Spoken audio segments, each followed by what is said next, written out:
You know, my knee-jerk reaction to that question was maybe Denver, because John Elway has shown the ability to win constructing very different kinds of teams, and they haven't really been able to find their franchise quarterback who was a young guy, right? They took Peyton Manning as he got older. The more I thought about it, though, guys, I got to tell you, Ron Rivera in Washington, I know it's kind of boring because he's likely to wind up there according to some. The odds are pretty good. But really, what the league is about more than anything is the relationship between the head coach and the quarterback. That establishes everything you're trying to do.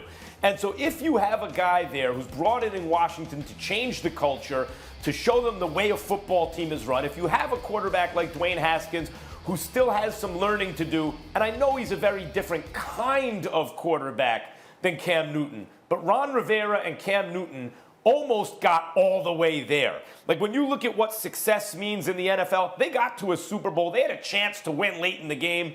That's pretty damn good. And to be able to bring a guy like that in on a short-term deal, or if he gets healthy, maybe a little bit longer, when you're not sure about the guy you drafted, makes a lot of sense to me. I think Washington's a good fit. I'm not of that mindset. I think that the league has figured out what Ron Rivera and Cam Newton would bring to the table. I think that there comes a point in time where separation is just the way to go. You've been with each other long enough, and obviously it's time to part ways. I certainly didn't necessarily feel that way about Brady with Belichick, but that was inevitable. In the case of Cam Newton and Ron Rivera, albeit primarily due to injury, Cam Newton hasn't had the greatest years over the last few years. A couple of years ago, before he got hurt, he was completing about 67% of his passes, which was obviously the best that he had done. Prior to that, the vast majority of his career, he had never completed over 60% of his passes.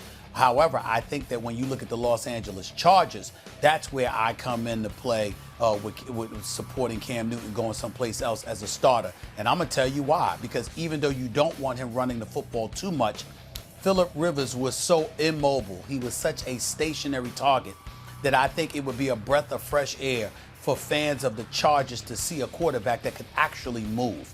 And that's not to knock Phillip Rivers. He is what he is. He can throw the football, but he just never was a mobile quarterback. That's not the case with Cam Newton. You got Keenan Allen. You got Mike Williams. You probably got Hunter Henry as well.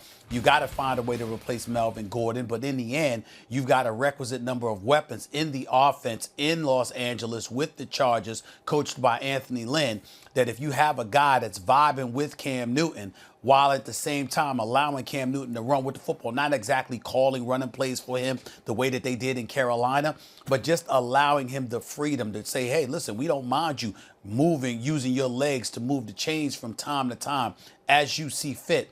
I think that would be something that's incredibly beneficial to Cam Newton because that falls along the lines of how he wants to play. And I also think it would be a godsend for the Los Angeles Chargers because for years they've been quarterbacked by a guy in Phillip Rivers who could not move. And I think that it would be a breath of fresh air if they had somebody like Cam Newton there to do that.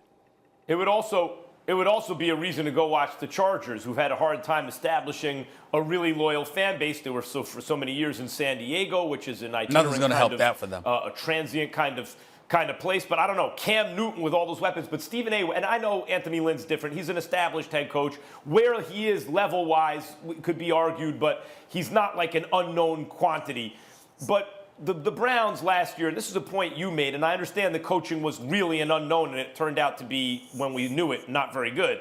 And that was the problem. But it really does emphasize the importance of the coach and the structure of the organization.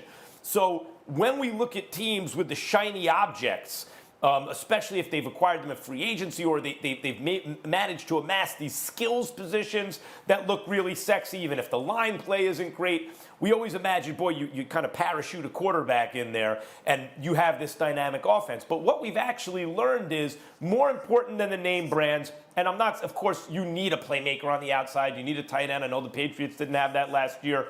But more important than those things is a coach who really knows what he's doing, to put players in positions to win. And by the way, the Patriots won 12 games last year. The Browns only won, 7 in the end, even with all those great skills position players.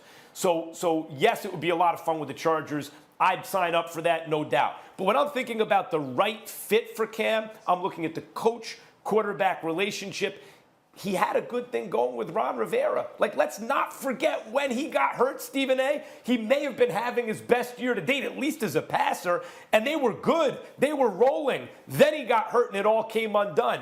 If he's mostly healthy and he can get back on a Ron Rivera team, they might start rolling again. I would remind you that when you were praising Cam Newton and his 67% completion percentage, not one time did you mention Ron Rivera that entire year. You kept mentioning Norv Turner. So let's keep that in mind. Let's not go overboard with the Ron Rivera Cam Newton connection. When Norv Turner arrived was when we saw the efficiency of Cam Newton elevate. Not to knock Ron Rivera in any way, because I genuinely like him as a coach, and I think he's a damn good coach. But the point is, Norv Turner, it was about Norv Turner, not Ron Rivera. So if you go to San Diego, and again, you have to take into account who you're succeeding. Now, in the case of the Redskins, there's nowhere to go but up, considering the issues that they've had at the quarterback position. But from what I'm told, you have an owner in Daniel Snyder who's hell-bent on making sure that their quarterback, Haskins, is the guy that's the quarterback of the future, at least for the moment in time. So that might not be the ideal situation to walk into. Whereas if you're in Los Angeles with the Chargers, and I don't think anything's going to help them get fans other than moving back to San Diego, because if you can't get folks to show up before last year, not this past season, but the season before that, they were 12-4, went to the AFC divisional playoff games before they lost to the New England Patriots. Nobody supported them then. I don't think they're going to support them that much now, even if Cam Newton is available. I think they should move the hell back to San Diego. That's my personal opinion. But in the end, with Anthony Lynn coaching and proving that he could coach on the NFL level, give the reins to Cam Newton. He's a mobile quarterback, at least in a decent fashion, and I think that helps elevate their chances exponentially. And by the way, we also have to see what happens in the draft. You can't take your eye off Miami. As I said, if he went to LA, I wouldn't not be excited. That would be a lot of fun, at least in theory, at least on paper. Thanks for watching ESPN on YouTube. For live streaming, sports, and premium content, subscribe to ESPN+.